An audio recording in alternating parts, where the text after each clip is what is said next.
গল্প ভূতের কাটা পুতুল।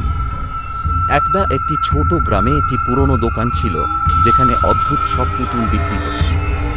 দোকানের মালিক ছিলেন এক বৃদ্ধ, যিনি গ্রামবাসীদের মাঝে পুতুলকারী মাস্টার নামে পরিচিত ছিলেন। তিনি একেবারে অদ্ভুত রকমের পুতুল বানাতেন, যেগুলো দেখে মনে হতো যেন জীবন্ত।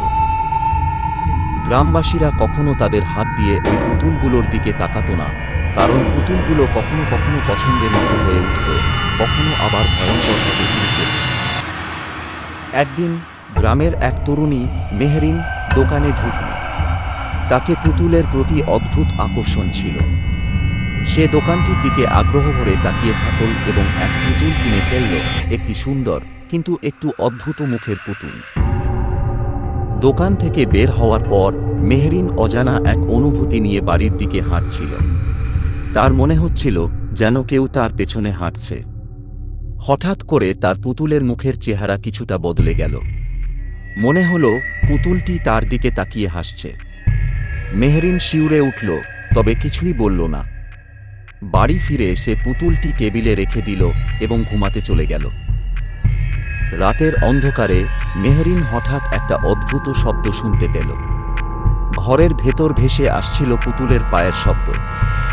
ভয়ে ভয়ে সে দরজা খুলে বাইরে তাকাল, কিন্তু কিছু দেখতে পেল না। তার মনে হলো যেন পুতুলটি চলতে পারছে। ভয়াবহ অভিজ্ঞতা থেকে সে আর ঘুমাতে পারল না। পরদিন মেহরিন দোকানে গিয়ে পুতুলটি ফিরিয়ে দিতে চাইল, কিন্তু দোকানটিতে গিয়ে সে অবাক হল। দোকানটা ছিল বন্ধ এবং দোকানের মালিক আর কোথাও ছিল না।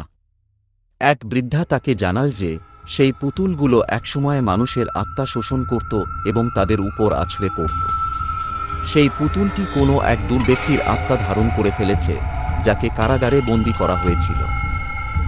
মেহরিন বুঝতে পারল যে ওই পুতুলটির সাথে কোনো অদ্ভুত রহস্য জড়িত। সে শেষমেশ পুতুলটিকে জলে ভাসিয়ে দেয়, কিন্তু তার পরবর্তী কয়েকদিন পুতুলের মুখ তার ঘরের দিকে ফিরে থাকার ভয়ের মাঝে কাটল। তবে পুতুলটি আর কখনো দেখা যায়নি। তবে মেহরিনের জীবনে অদ্ভুত ঘটনাগুলো চলতেই থাকে।